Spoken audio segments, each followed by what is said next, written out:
trying. Yeah, Dinner time. All right, guys, I'm gonna take off. So.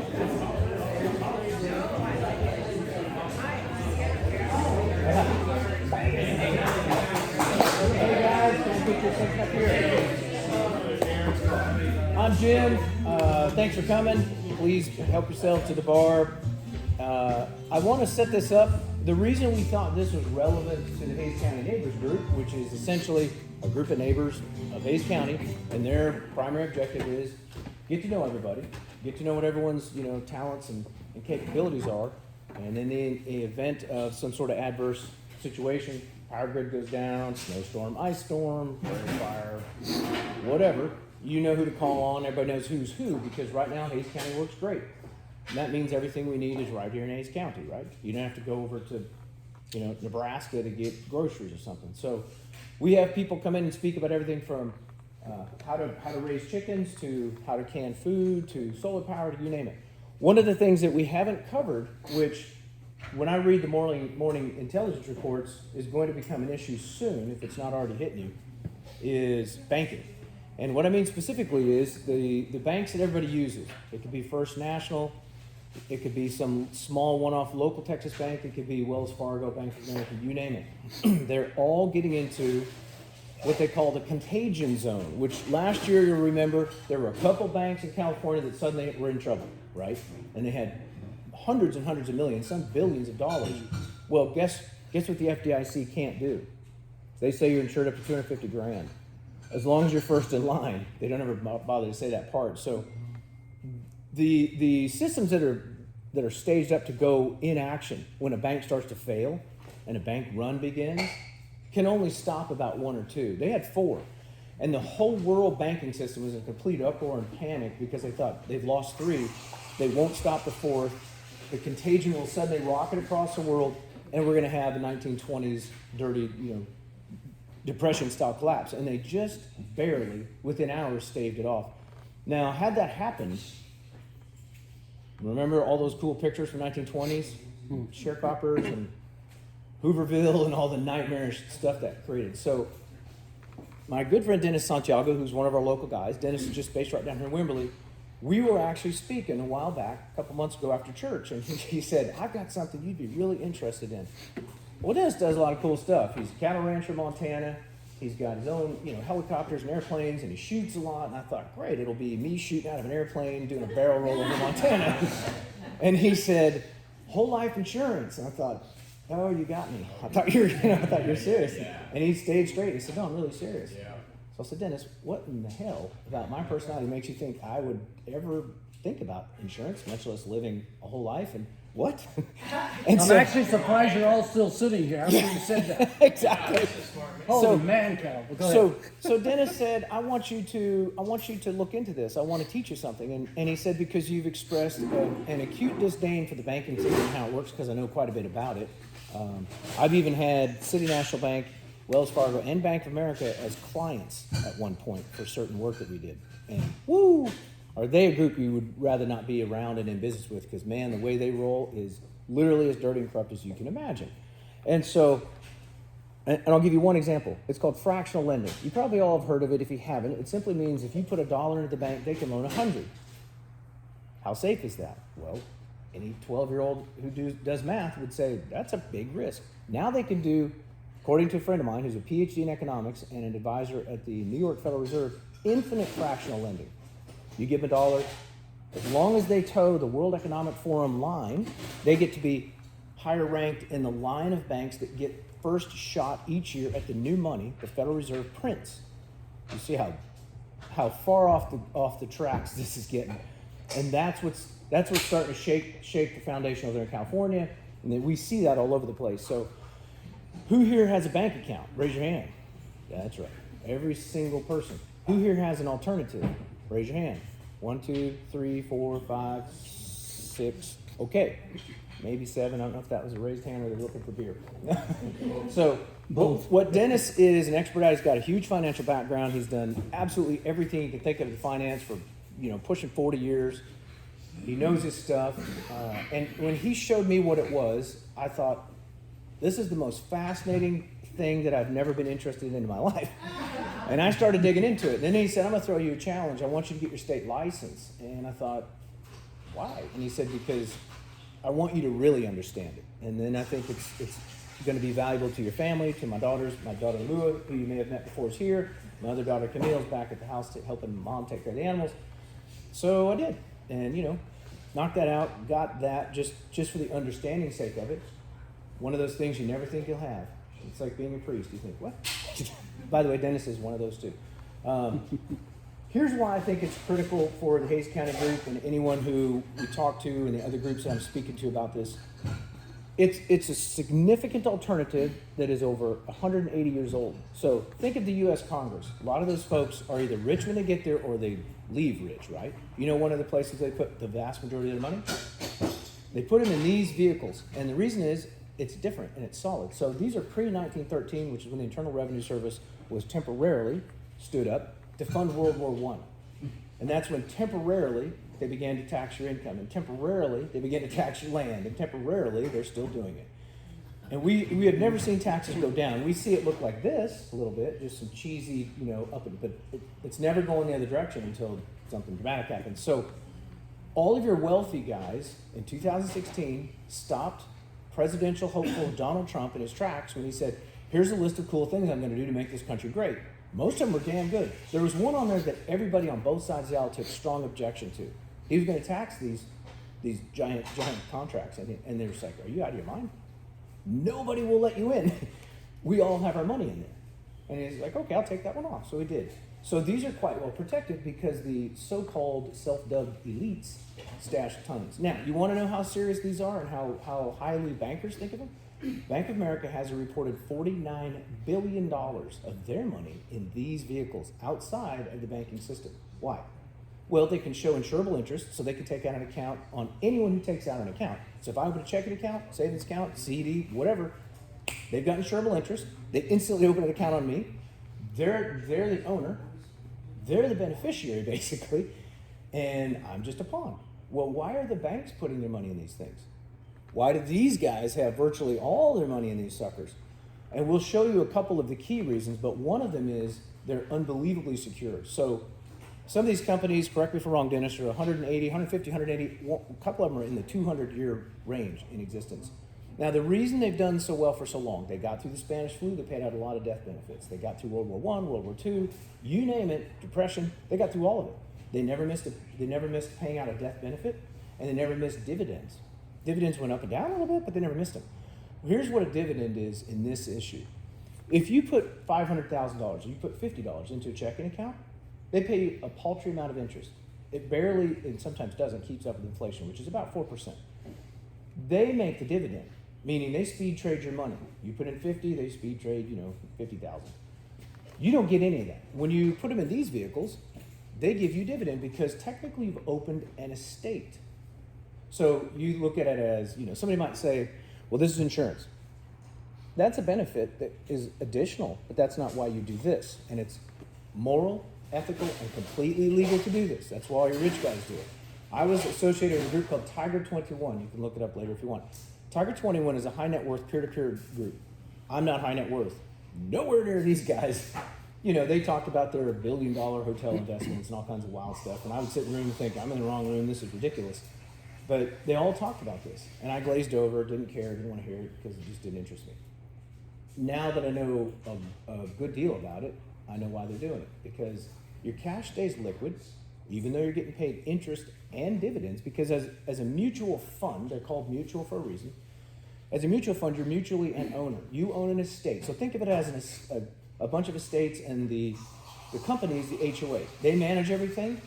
They take all that money and invest the living heck out of it. But they can't do fractional lending. And they get audited constantly by each state because the state has to pick up the tab if they fail. And the state doesn't want to pick up that tab. These guys are bigger than the pharmaceutical industry, which is part of why they're so stable.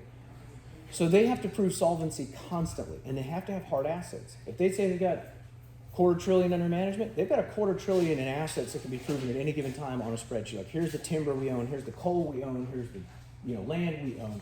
So these guys are hard to tip over. That's why they do so well. And one other thing, they know when you're going to die. They can take your information, and they can tell you within about a week and they'll be accurate 99% of the time when you'll die and what you'll die from. Whether it's an accident or you get too many birthdays and died of birthday poisoning.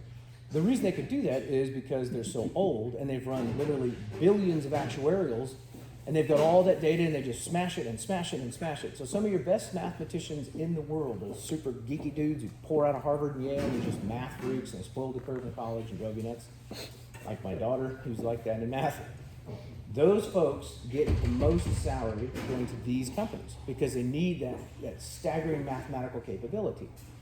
So I think that the core reason I wanted everybody to get to hear Dennis speak, and Dennis agreed to come up here, talk all about this, show you guys everything, is because it's another alternative that everybody can then have in their set of alternatives. So if you say, I want solar power, we bring in solar guys. If you say, I need chickens, I want my own animals. Okay, we'll teach you how to run chickens right. A few people have been saying, I'm kind of worried about the banks, Every intelligence report I've read in the last month, I get one every single day except Sunday. Part of what they talk about is you have CONUS, Continental United States, OCONUS, outside the Continental United States, otherwise known as global, right? A SITREP, situation report, is what we get. And we get a financial SITREP, CONUS and OCONUS, and then they show in the end how they tie together. So right now, and Colonel Walter can jump in if he has anything because he's great at this stuff too. Right now, the CCP, China, is having a massive financial collapse. And they've been gaming it, printing money, and doing all kinds of skullduggery that doesn't work for long. And the problem they're gonna have is they're making the crash worse. It's like, I'm gonna drink until I'm not a drunk. That'll backfire, right? So they're tied inextricably to the United States financial system. That's why they're doing things like dumping debt, buying T-bills, and dumping T-bills, because they're trying to make the hammer drop on us. Our folks trying to make the hammer drop on them, and Europe's trying to make the hammer drop on us. So you see this big bubble, and no one wants the bubble to splash on them when it pops. Because of all that, the banking system globally looks like a school bus on ice with a drunken bus driver who's having fun, listening to AC/DC. It's a bad day coming. I'm not saying this is financial advice. It isn't. You figure it out on your own, and do your research when you're done. I'm going to kick it over to Dennis and let him take it away. I think the core points he's going to show you, how your money can stay liquid and you can use it and still get the dividends and interest on it, and how easy these are to set up. Now, one of the things that we had a gal the other day who wanted to look at it, and she said, my problem is I don't make much money. Single mom, 2 kids, working her butt off. And Dennis said, it doesn't matter, you already are paying your bills. So he just figured out how to route what she was doing through it and right back out, and he picked up, what, 2,500 or something, that one illustration you were showing. And I looked at it and I thought, that's really cool. So I wanted Dennis to speak. He agreed, even though he's got a schedule like you wouldn't believe. We got him to come out of his airplane because he just flies all night and talk. So I'm going to let Dennis take it away. You guys ask questions. It's not very complicated, and he's good at explaining it. So Dennis Santiago, ranch hand and financial. All right. Is that for him or for me? If it's for me, we're finished. Have another beer. See you all later. You did a great job, didn't you? I made a mistake, though. I said, Jim. Excuse me. Yes, ma'am. Can I please step in? Yes. One thing I forgot. Oh, yes, please. And now I'm reminded. We've got one announcement real quick based on the election stuff. Hi, Sorry my about name that. is Mary Mitchell. I'm with the Vote for Hayes group. I know that some people, I see faces, have attended some of our events. We have a little subgroup called Hayes County Poll Watcher Training, and it's an acronym, so it's HCPWT.com. We need poll watchers. Even if you can only give 2 hours, we would love to have eyes at the polls for these coming elections. We need people doing that this election to prepare for the November election. So if you just go to that website, the group is gonna be working tomorrow, I think, to update that website. You can either go to that website or Vote for Hayes, and or call, send an email. I think you can do that. We're gonna be setting up training that's being set up at the moment. And I know our first training is Saturday at San Marcos Library from 10 to 12. So We finessed it, got the training down really well, and then we just sign you up. So we would love to have you help watch. Thank you. Appreciate Sorry, it. Mary. Thank you. Mary came to me beforehand and said, can I make this announcement? Asked you to make the announcement. I said, sure, no problem. I'll bring it first thing, and then I forgot. But Thanks, Mary. I have a problem with that, though. You do? Yeah. Yeah, she didn't ask me. That's true. So, all kidding aside, he did a great job, though, didn't he? I mean, I don't know what you learned from him, but he did a great job. I'm just kidding, because he shared a lot of stuff that I'm not even going to talk about tonight.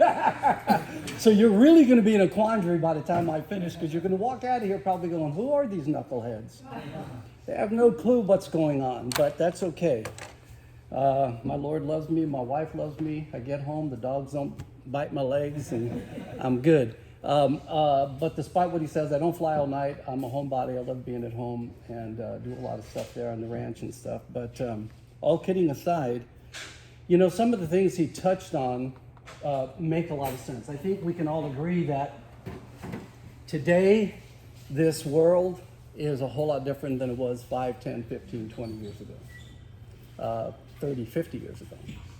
And I think it's incumbent upon all of us, and as this group has been set up, is to not only support each other, but to gain the knowledge that we need to sustain ourselves if that crap hits the fan. And the one thing I find is a lot of people, unfortunately, are in that hamster wheel, shall I say. And that hamster wheel is represented by debt, finances, lack thereof, not understanding what's going on, and more importantly, the way we have either been taught by whomever how not just taught, but how not to use money efficiently and effectively so that we win and they don't. Because really, what are we fighting? We're not fighting, our spouses. One of the number one reasons for divorce is financial problems. I do pastor men, mostly in federal prison, but when I have an opportunity with my wife, of course, to minister or to be an encouragement to a couple, a lot of the times I do a lot of premarital counseling if I'm going to officiate a wedding, but I find myself on the other side of the fence oftentimes doing postmarital counseling. But by then, it's so ugly, and a lot of it has to do with financial problems that have mounted up over the course of years. People have said to me in years past, I feel like I'm in sin, I'm sinning. Well, why? Because I've got so much debt. I've got credit cards. I said, you're not sinning now. You sinned a long time ago when you started that journey. So let's let that go and don't live in a spiraling effect of depression and beating yourself up. Let's clear it up and let's move forward. So the one thing tonight that I want to touch on is a couple of things, and Jim touched on it. I don't want to get too far into the weeds and, the FDC thing, which he mentioned, which is accurate. The global system working against us, the one world order that's, at our doorsteps. I mean, I've been doing this stuff for a long time. I'll age myself, but, I got into this space about in the late 70s. So I've seen the good, bad, and the ugly. I've seen the successes that have come from people being able to do what? Couple of things. Stay open long enough for their mindset to shift and then be disciplined enough to sustain that shift.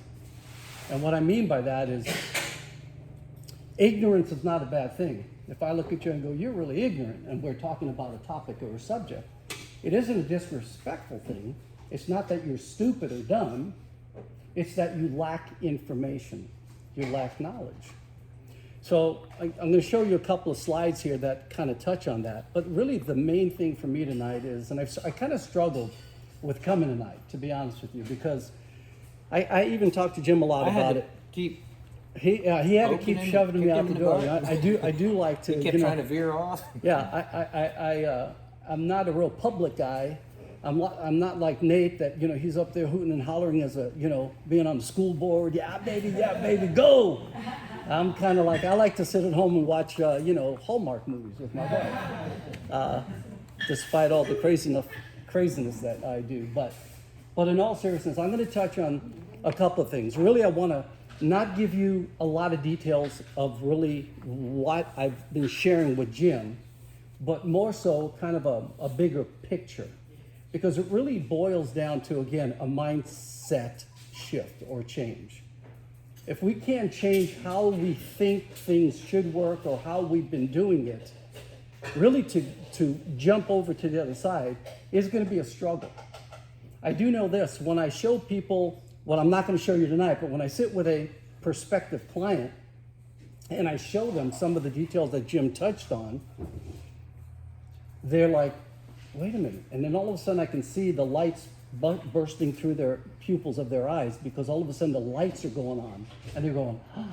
They get that aha moment. They go, wow, I wish I would have known this 20 years ago. I wish you were in my life 10 years ago, whatever.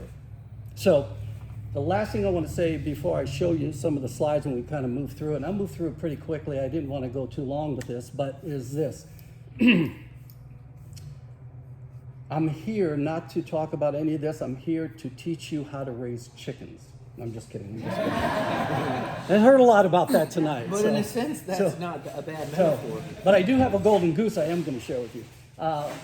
So basically, again, what's it boiled down to? A mind shift change. And so I'm going to show you some things that the way we have been taught, the way and some of this stuff you might relate to. Some of it you might not. But, you know, Rockefeller family, I've got it here. He touched on it. The concept that I work with, and we don't sell anything, so don't worry about, this is not going to be a sales pitch, never will be. I just love to teach, I love to train, I love to share, I love to give, but it has nothing to do with selling. Even when we engage with a client and we complete a process, they never give me money at all. So I love that. So it really takes, breaks down the wall, because it's like there's no threat, there's no like, hey, what's your credit card number? That kind of thing. So, and we're not investment advisors. So I'm not going to talk about investments. I'm not going to be doing any of that. But let me kind of push through some of these slides. Some's there. So here's two questions that I always will ask somebody when they say, well, what do you do? If I'm being facetious and I just want to mess around with somebody's head, they go, well, Dennis, or what do you do? And I say, I make millionaires. Huh? How do you do that? Now, I'm not going to get into it deep tonight, but these questions here have a little kind of, it's going to precursor to what we're doing. But what I tell people, I say, listen, I show people how to get out of debt. Now, there are two components I'm going to touch on real quickly, but in a minute. But right now, I just want to talk about a little bit of the debt thing. Because our debt today, not only our national debt, but our personal debt is, I don't know if y'all have seen much of what's going on out there, but the interest rates maybe on some of your credit cards have been going from 18 to 24 to 27, 26. I mean, I see crazy numbers out there. People are using credit cards to do more things with, and they keep us enslaved that way. That's why you saw that slide, freedom, It's like Mel Gibson, freedom! One of my greatest parts of that movie. He's gonna get them and freedom, but they don't want us free, as we all know. So we're going to be able to sidestep some of the things that we have in our society, not 100%, because we can't. I mean, I still got an Apple product, I got an iPhone, I have to say, still get stuff from Amazon, which I hate, but we're kind of stuck in this world. So what I ask people is, sometimes I'll say, when they say, well, what do you mean? I say, well, listen, I show people how to eliminate, not renegotiate, not, do anything else, but eliminate debt, 100% of their debt. And that debt is a mortgage, that's their student loan debt, consumer debt, medical debt, any debt. I show people how to eliminate that debt without spending $1 more than they're already spending in usually 9 to 11 years. If there's no mortgage, we bust it down to a year. Sometimes a little more, a little less, depending on how much debt there is. But we have a system and we have a way to do that very strategically. And what I love about it is that by doing this and accomplishing this, guess what? We beat them at their game.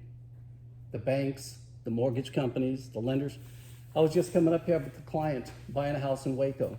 Just talked to him while coming up here. He kind of freaked out for a minute because we just got, and I'm not a loan broker, been there, done that, but I don't do that now, but I'm working, helping them negotiate that. And I said, well, you just got loan approval. It's not going to be 6.85, 8.75, it's going to be 7. Not a big bump, but a bump. And he's like, gasping for air. I go, that's okay. That's okay. We'll cover that. It can be, I've worked with people at 13, 18% on their mortgages, and we beat the lenders at their own game, if you know what you're doing. Are you raising your hand, sir? Or Well, I actually have a question. So you're talking about extinguishing debt, but I think we're all aware that we're talking about fiat currency. We will. On top of it says note, and in law, note is not a currency. Right. So how do we ever pay off anything in this country in the first place?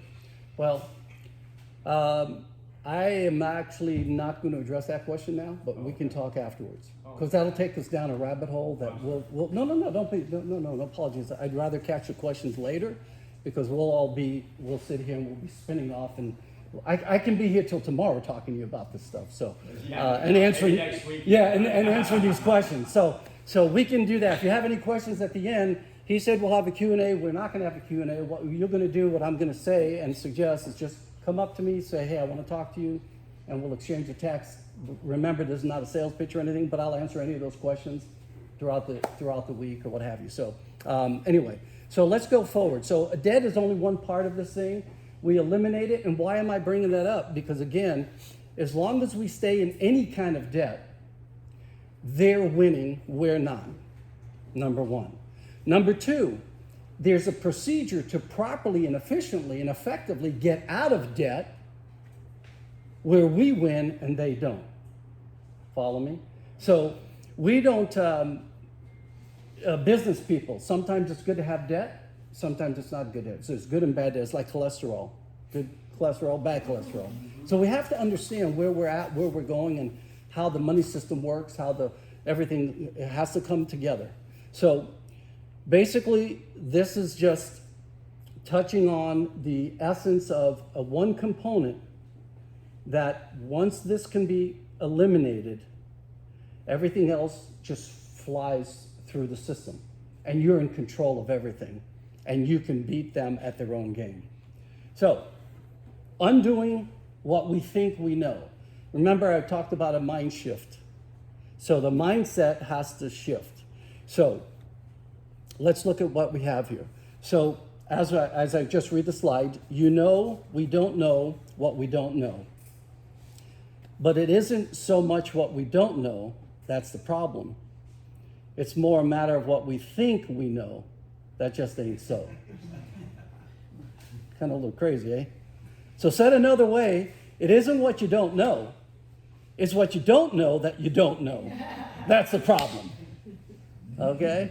So that's the quandary that we find ourselves in. Remember, I talked about being ignorant. It's just because we don't know. And then I think we've been there. So play a little game with me, because this is, again, I'm going to show you just a little aspect of how we stay enslaved when we don't know. So play a little game with me. Don't shout out the answers. If you have something you can write it down with, or if you grab your phone and go on your notes or on your texts or someplace, or if you can do it in your head, do it in your head. But play a game with me. Fair enough? Everybody ready? All right, here we go. I want you to pick a number between 1 and 10. I'm going to give everybody a moment to figure it out. If you're not writing it down, just keep it in your head. All right? I want you to double that number. Now I want to take that number and add 8 to it. Everybody with me so far? Okay, and divide that number by 2. I'm going a little slow for those of you that are working it out in your mind. Okay? Ready? Okay, now subtract the number you started with from the number you just came up with. Now, take your number, and I want you to select the corresponding letter of the alphabet with that number. A1, B2, C3, that kind of thing, right? Everybody still ready? Ready to go? All right. So now I want you to pick a country in the world that starts with that letter that you came up with.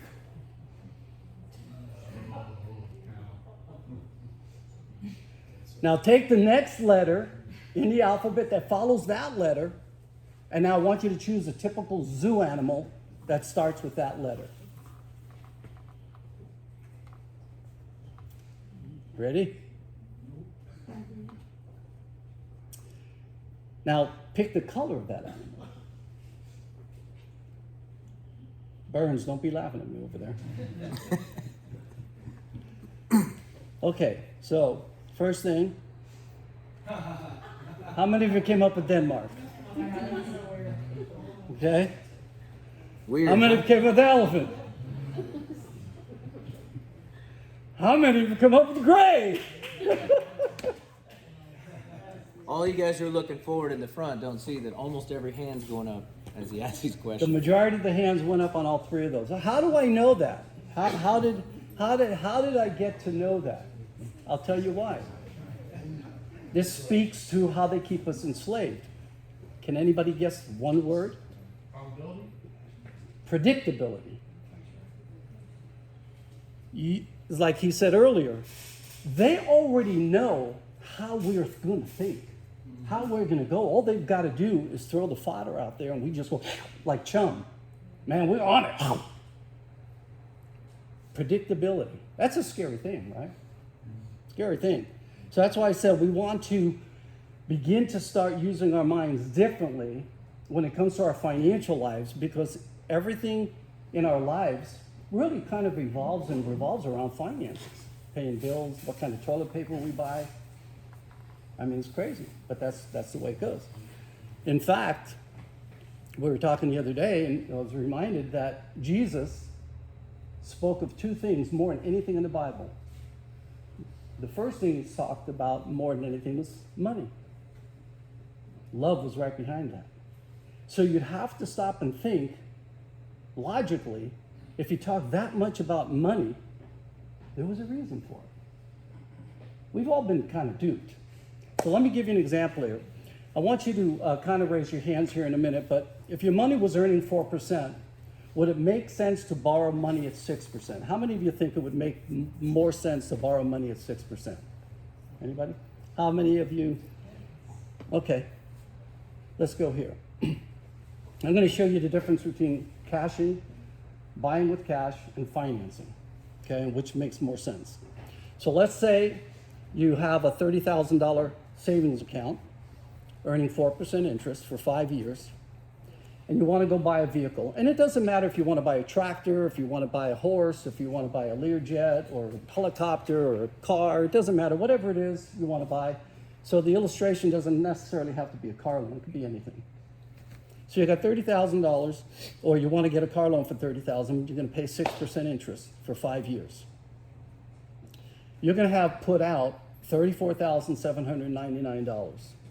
Now there's a little trick here, because what we've learned is we've learned how to earn our money, then pay our bills, spend it, and if whatever's left over, maybe save some of it. Statistically, I don't have the number in my head, but statistically, the savings for each person in the country, a savings account, is minuscule compared to what they earn and what they live on.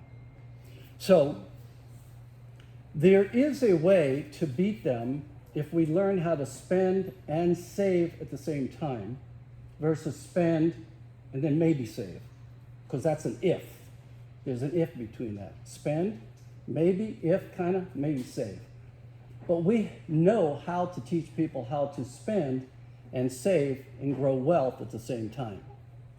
Now, what I mean by that, and in this illustration, you'll see it in a second, I'll just breeze through it real quick. Banking, see, most of us think like consumers when we spend our money and when we buy things, take vacations, we finance something, or we use our cash. But what you need to learn, what we all need to learn, is how to think like a banker or a bank.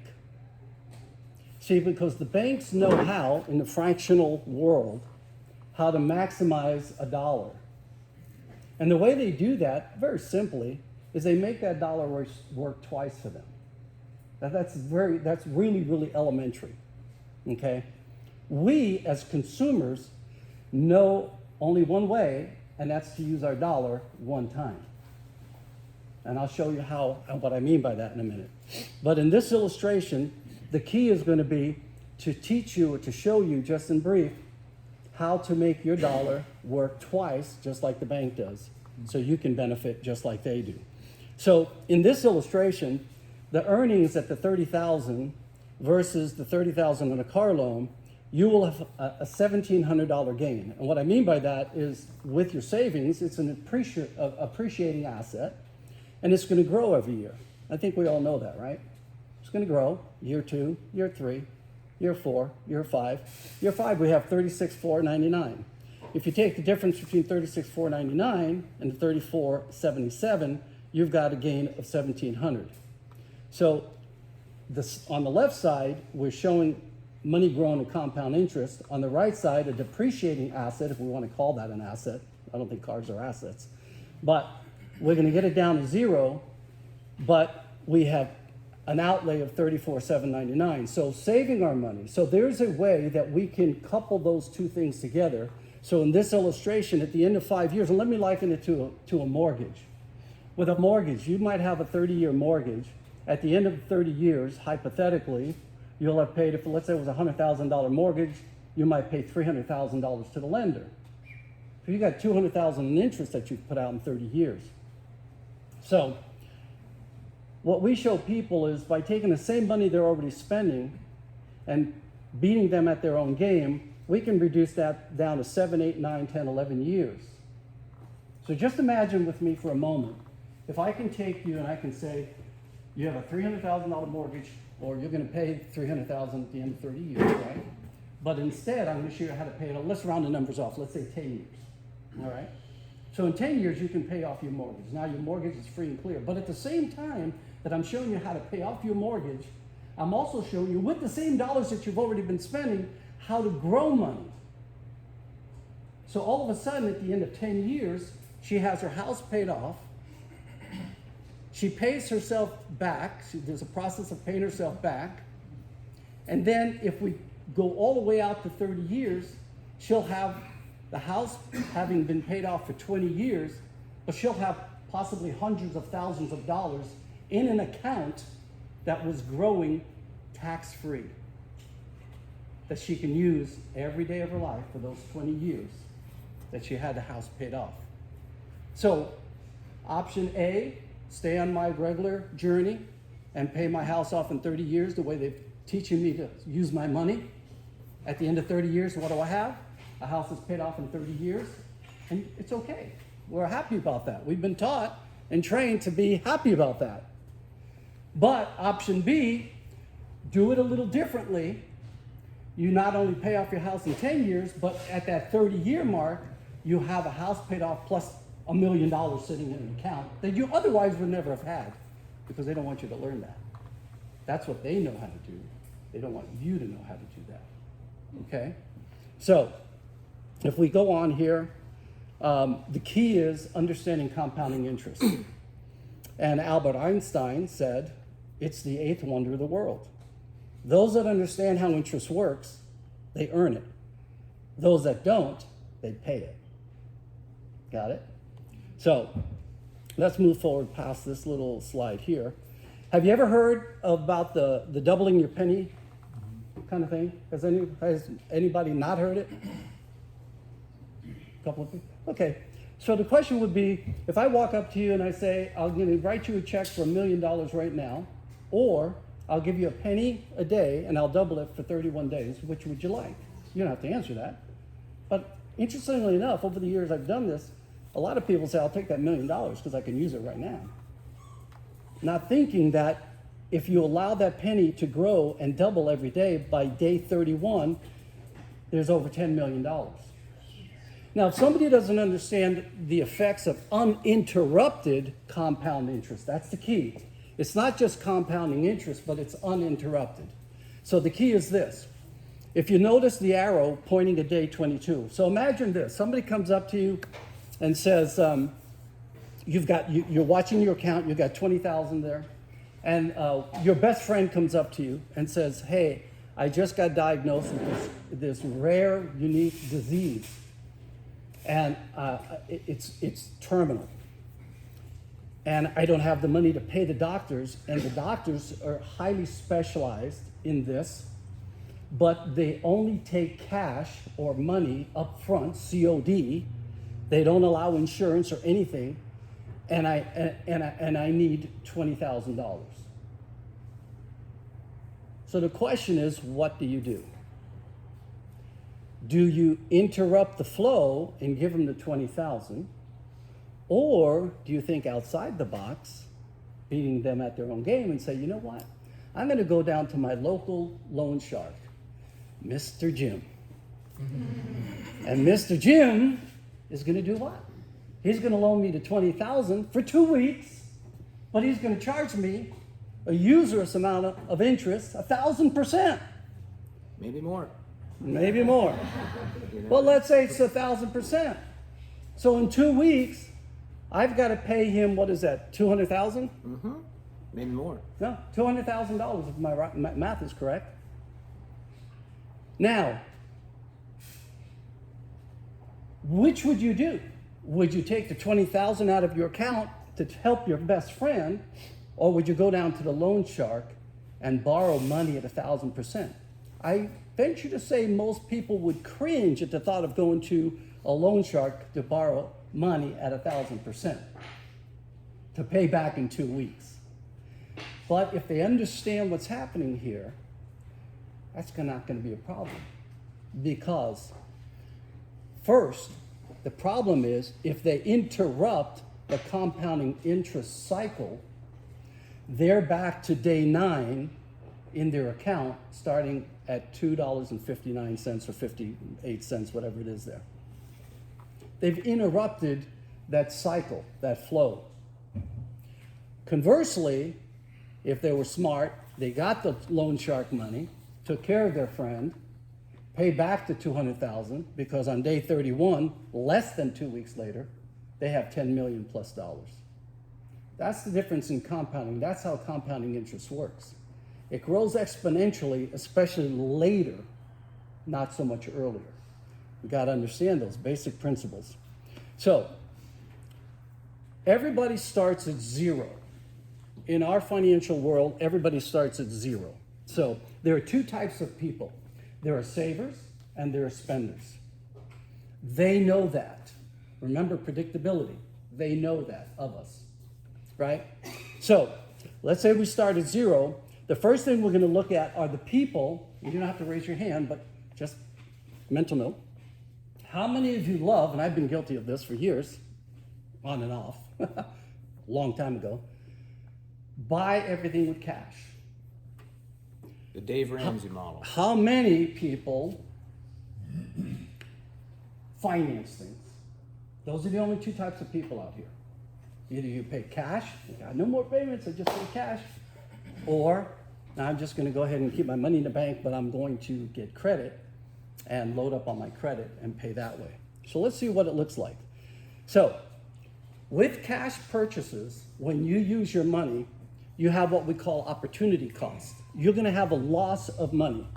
If you see the way this is going, you're seeing the stair stepping going up, meaning on day 1, we start at 0, and as you watch those stairs going up in the green, what that's showing us is that we're saving our money and we're putting our money away like a squirrel does his nuts. Then, at some point in time, we get to that point where I've got enough money, I'm going to take it all out, and I'm going to buy cash. I'm going to pay this with cash. Guess what happens? They drop back down to that line of 0. The cycle starts again. Predictability. Conversely, you have the other types of people that have financed everything, and that's what we call interest cost. Both the opportunity cost and the interest cost, they win, you lose. Here's a case in point, or an illustration, or an analogy. You go out and you mow your lawn. What happens to the blade of grass that's cut? it's either going to fall on the lawn. Well, it's going to fall on the lawn, or it's going to be in the bag, or in the mower, depending on what you do, or you're going to bag it, rake it, bag it. The key is that blade of grass is either going to turn into mulch, or it's going to be bagged and hauled away, or what have you. But the key is that that blade of grass will never, ever, ever, ever again grow. That's opportunity cost. Once we take our money, I have $50,000 and I want to purchase something. If I take that out of my bank account and I purchase it and pay cash for that, let's say a vehicle, that $50,000 is gone. I never have the chance of ever taking that $50,000 and having it grow for me. Henceforth, opportunity cost equals loss. Conversely, on the downside of the zero line, you've got people that finance it out the get-go, and the line is going back up to the zero line, meaning that they're paying off that credit, that card or that line of credit, that HELOC or what have you, and they get to that line of zero and they go, got it all paid off? Let's start the system again. Let's go ahead and finance something else. Now we can do it. We have the credit card, it's clear. That is interest cost or loss again. Because the interest that you've now paid, like in the illustration I just stated earlier with your home, right? You got $300,000, but it was a $100,000 mortgage. All that interest you paid to that lender, whomever that lender is, you'll never see that again. It'll never, ever be able to grow for you. You don't have access. They win, you lose. Make sense? Okay? So let's move forward. And how do we begin to leverage money? Remember, I want you to think like a banker or a bank, not like a consumer. Consumer lets their money grow or be spent one way. Banks do it two times, work it two times. So let's say I have a savings account of $50,000, compounding interest at 5%. 5 years later, that account's going to grow to $13,814. Now you want to borrow $50,000. It's going to be amortized interest at 5% also, and it's for 5 years. And you're going to pay back $56,614, which is $6,614, right?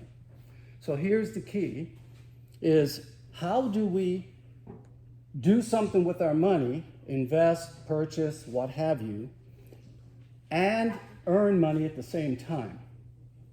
In this illustration, what I'm going to show you here is that if you wind up using your own money in a very systematic way, in the way that we teach you how you can do that with a vehicle that he mentioned, which I almost gagged at the beginning of this.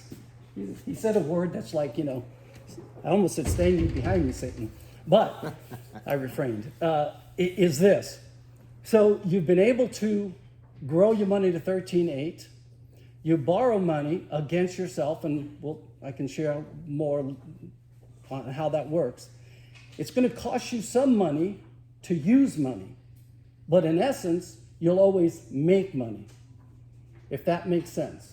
It might not make a lot of sense right now, but we can show you how to compound your money, grow your money tax-free, use it tax-free, never subject to lawsuits, never subject to bankruptcy, never subject to any liability issues or lawsuits or what have you.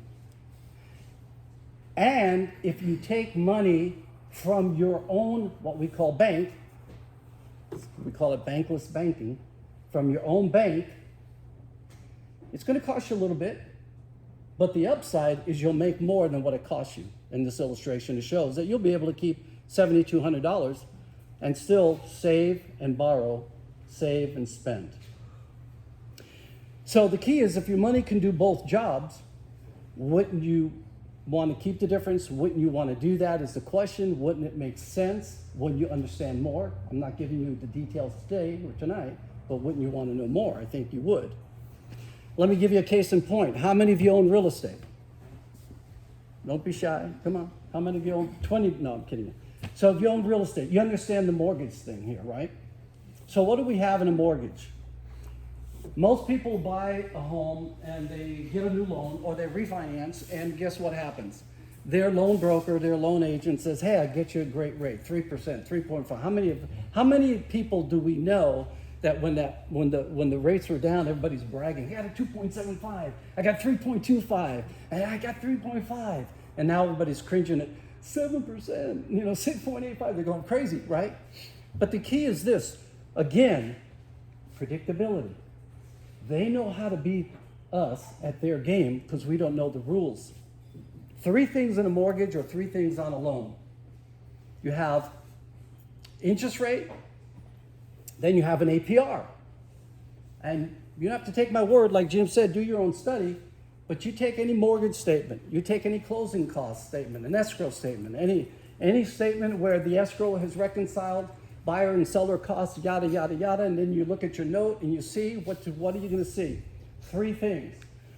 Only thing that the loan brokers, not to cap on loan brokers or mortgage brokers, been there, done that, is they'll say, we get you 6.75.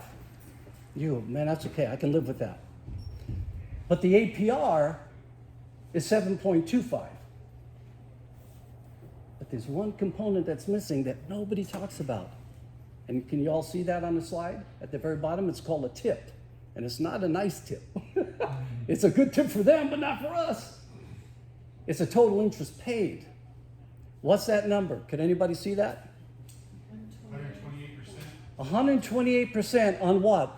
On what they say was an APR of 6 point something, which the interest rate was probably lowered, and maybe they said a 5.75. I'm just guessing right now. I don't have that here.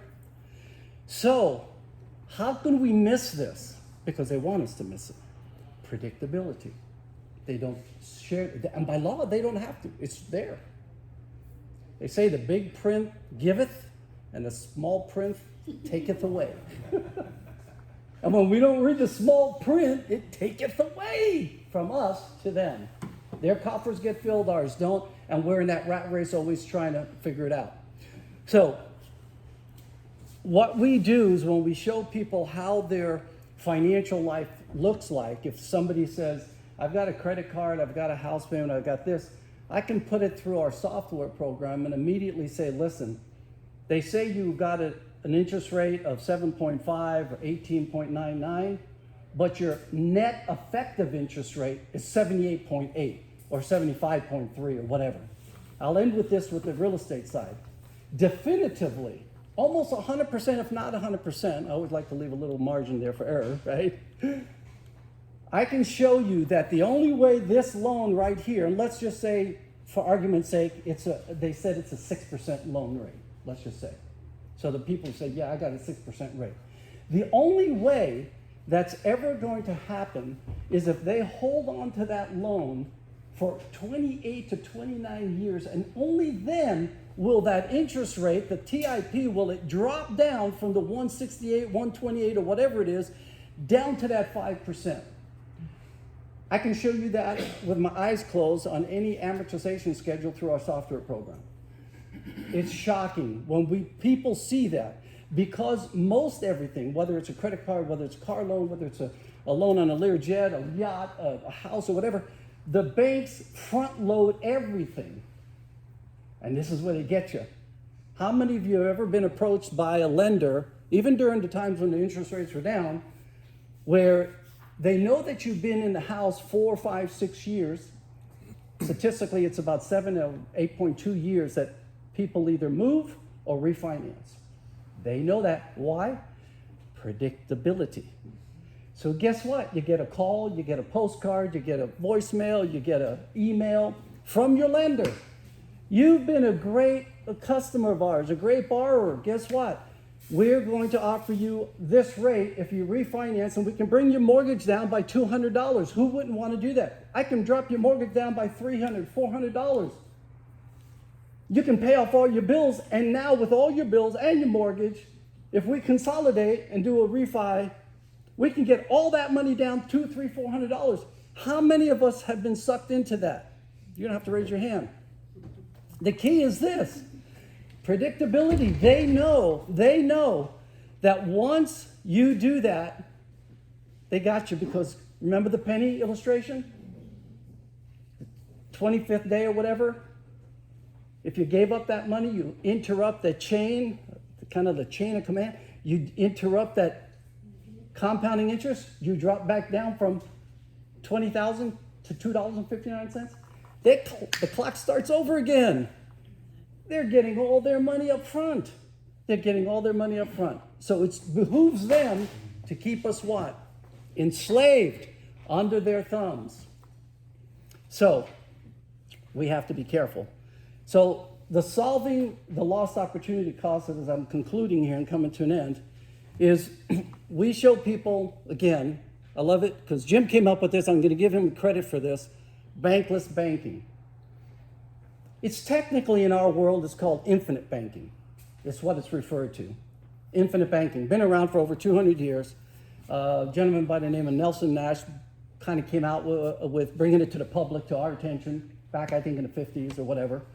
Did a great job with it. And in fact, tonight, if anybody is interested, you see me after or talk to Jim, I'll get you an ebook. I'll have that sent out to you. And we also have an audio book that will go into depth in a lay term way as to how your money should be flowing and moving. And we usually give that to client. I usually give a hard copy to a client. Since none of you are my clients, I'm not giving you a hard copy, but I'll give you an audio book of it. You know, but in all reality, those two things, be happy to share that with anybody here that's interested. So what we do in order for you to beat them at their game, and we're not just talking banks, we're talking lenders, we're talking all sorts of credit card companies, whatever, is the vehicles we use, and I'm not going to go into that now because I'm closing this out, is we guarantee the returns. That's a big word to use, guarantee. We're like the tortoise in the tortoise and the hare race. We're not investment advisors, been there, done that, don't do that anymore. I love sleeping at night. But that tortoise, man, we just steady as it goes. I don't care what kind of storm hits. Our clients, they don't care if the Dow Jones goes up or Dow Jones goes down. They don't care about anything because they know they can just move along and clip away, and they know what the numbers are going to look like down the line because we can show them that. So guarantees, that's how we solve that. Access and liquidity. Once you establish a contract with the companies we work with, and there are only 3 out of hundreds in the country that we work with because they specialize in doing what we do in the infinite banking arena. Once you've established that, it's no different than taking your money out of a local bank or Bank of America or Chase, and all you're doing is taking any of it, all of it, it's up to you, whatever, and moving it over here, taking it out of this box, putting it in this box, and now you control it, they don't. The banks can go under, there can be a collapse. Guess what? The companies where we work with, because they're so solid, so strong, and so highly regulated, that they're on top of the hill. They're not down here. So if the crap hits the fan for any of us, whenever that happens, guess what? If anybody's standing last, it's going to be the companies we work with because of their solvency. It's crazy. So once that money is in that account, which is your account contractually, is not a joke, this is a real deal, and it's not for everybody. It's not something that is magically given to somebody because they want it. There's a qualifying process that somebody has to go through. We have to analyze and we have to do some research and see, is it suitable for this person or not? It's not like, again, it's just a freebie. But once you're in, you have full access 24/7. And if you ever need money, we have clients that will make a request to get X amount of dollars, 50,000, 300 plus out of their account. When they make a contact to the companies that we work with their account, there's only 2 questions they're asked. Where do you want the money sent? And when do you want it? Out of your own account with them, that money comes out that quick, within 24 hours, 48 hours, it's wire transferred. You have total access to it. And here's the kicker. You ready for this? You never even have to pay it back. What is it? How those apples, right? How them apples. How many here are wondering why?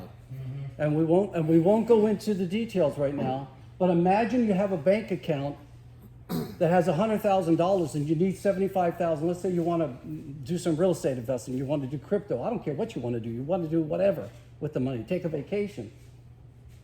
And you make a request, I need $75,000. Company says, Mr. Nate, you got 75, no problem, where do you want it, when do you want it?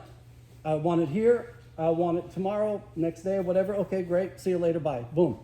They never say to him, well, wait a minute, we got to do a credit check on you. It's going to be a hard pull. No, they don't ask him, hey, what's your FICO score? They don't even say, okay, before we send you the money, you have to sign this document saying you're going to repay it at 10 cents a month or $10 million a month at this interest rate. Imagine that. We have clients that work through the system that do this, I mean, seriously, and they just roll that money just like a bank. Why does a bank make money? Because they know how to make it work twice for them, and they keep it rolling, they keep it fluid. Same thing can happen with you. You have full access, total liquidity. Third thing, it's all tax-free, so it grows. So one day you can have $100,000 sitting in your account. Next month, 6 months, a year, 2 years, 5 years from now, it's grown from $100,000 to $500,000. That's a $400,000 gain.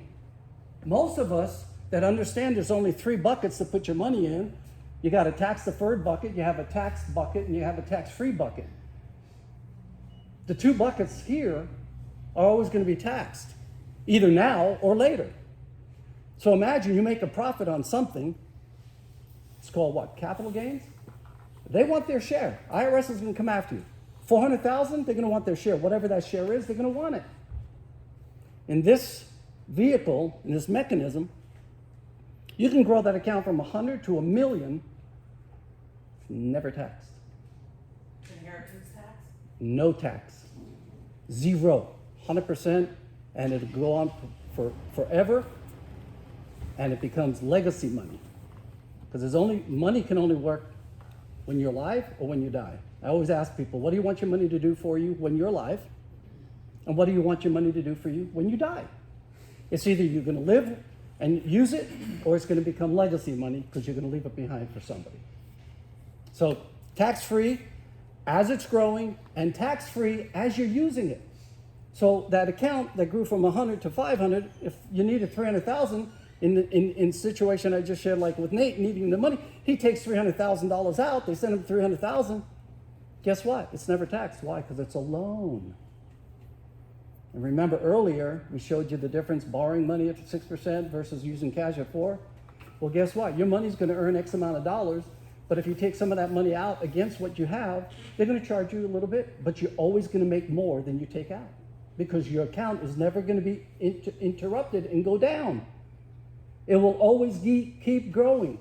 It never depletes, never depletes. It's uninterrupted interest growth. It earns interest while you borrow, and you're borrowing from yourself, and we teach people how that works. It might not make a lot of sense right now, but I guarantee you once you understand it a little more, you'll understand and go, man, okay, I understand how I can borrow from myself. So there's only one financial vehicle that creates perpetual, uninterrupted compound interest. Only one vehicle out there that does that. And that's my golden goose. So as I conclude, how many of us want a golden goose is the question. I've got a golden goose, personally. But that my golden goose, to maintain and keep my goose alive, I keep my goose to keep it alive and keep it healthy. Don't want that golden goose to die, right? Cost me about $100,000 a year. But my golden goose, or my goose, lays golden eggs, and those eggs are worth like $10,000 each. Imagine that. And in the first year, my goose lays 7 eggs. Do the math. Then every year thereafter, it lays 1 more egg. So the next year, I got 8 eggs. And then the next year, I got 9 eggs. And the next year, my goose gives me 10 eggs. And as life goes on, that goose will never die in my lifetime or yours. So when you die, here's the key. It lays automatically, it knows when you die. It lays hundreds of eggs that are worth what, 10,000, I said? So the only question I have as I end is how many of these geese would you like to buy? I'm not selling them, somebody else is selling them, but how many would you like to have, shall I say? And that's my mic drop. Oop, I am done. Any of you want to know anything else, feel free to talk to Jim or me or whatever, and we'll just go from there, all right? But I can field a couple of questions. I don't want to go too late or too long. So, Who's got questions? Anybody got a couple of questions? Other than the note question and the Federal Reserve question? How's that? So what kind of jet do you have, Dennis? I can't hear you. What kind of jet do you have, What's Dennis? your, what are Oh, the no aircraft? jets, no jets. Prop, only prop, turbos. He's a purist. Oh. Yes, sir. Can you share what the policy, what the vehicle is? No, that'd be awful. No. Well, I will, but I don't, like I said, I don't want to go deep in the rabbit hole. I don't even know what time it is. I don't know how long we usually stay at these things. Are we good? If Yeah, anybody. till we're done. Yeah. We're done, so Take if all- anybody take all the wants to time you leave need. or they need to leave, I don't know what time it is. Are No we one's off here? leaving. You wanna- Yeah, I told him they can't leave. Are you shut off? No, Okay. still running. So if anybody wants to leave, fine. The vehicle is what we refer to, what I refer to as in our industry is an AFIC. An AFIC is an acronym for an accumulation focused insurance contract. Now, I heard you say the word policy, and you probably maybe picked that up from what Jim said in the beginning. All of this functions under the umbrella of a mutual insurance company. There are only two types of companies out there in the insurance world. There are stock companies and there are mutual companies.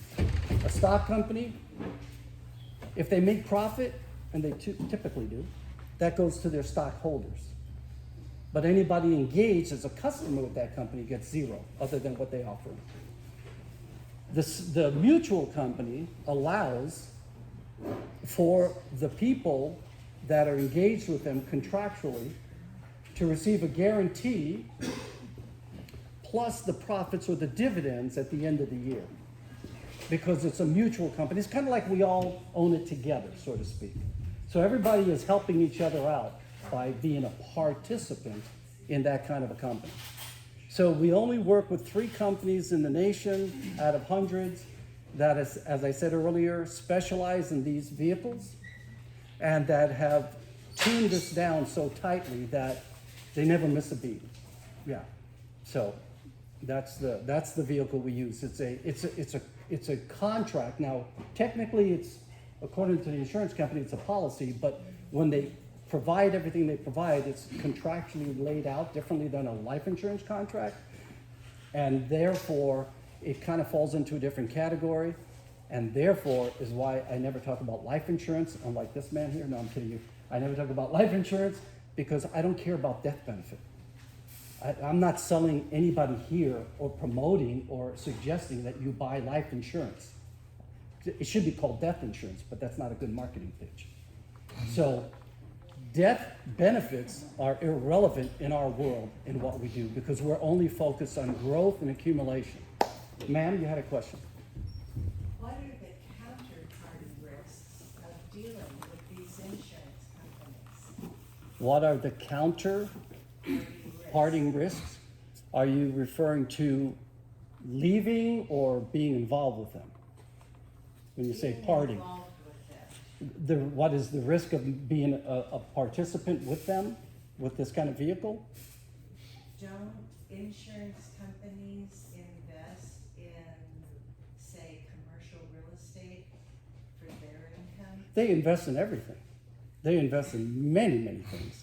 Of course, they're all over the map. I mean, they're, besides the pharmaceutical industry, they're one of the biggest industries out there financially. So yeah, they're out there doing that, sure. Is that a One bad of the- thing? Is that a bad thing or a good thing? To add to your The question, value of commercial real estate is going down now, and that's affecting insurance companies. So well, let me say this. I don't know how many people are understand the difference between buying a single stock in Ford Motor Company or Coca-Cola or anywhere versus buying a share of a mutual fund. But if you know the difference, the mutual funds, no matter what the market does, will be less affected than a one stock company. So it's like you're betting on this company to do well if you buy one share of stock in a company versus a mutual fund, which is so diversified. It's like the pistons in a car. Some pistons go up, some pistons go down. So over the course of time, they don't, like Jim said earlier, they don't skip a beat. Doesn't matter what the market's doing. They're smarter than all of us. Trust me. You don't have to trust me. for Ma'am, that. are you getting to the point that if there's a black swan event, that insurance companies will not be immune from the effects of such an event? Okay. And that's a good point. If there is a black swan, what these knuckleheads in Iran do? Whatever, they drop a nuke someplace. They just sent up some satellites, right? Everybody's worried about they're popping satellites up there. The key is this: none of us are immune to anything that's going to happen. I don't care if we have gold, silver, we have chickens, we have gold goose. It doesn't matter what we have. If there's a black swan and we get hit so hard, and things begin to crumble, the best we can do is be as secure as we can in whatever we've gotten involved in. So, if I'm not a betting man, but if I had a bet and have my money, which I do, have to put it in a bank to grow money versus this vehicle or this company or this industry, my bet's over here. Because they'll probably, guess is, black swan or not, they're gonna be the last man standing. So if I have my money in a bank and the FDIC says, hey, we'll pay you out, if I'm not the first guy at their doorstep that morning, chances are I'm not gonna get my money. But with money in this vehicle, in this mechanism, your chance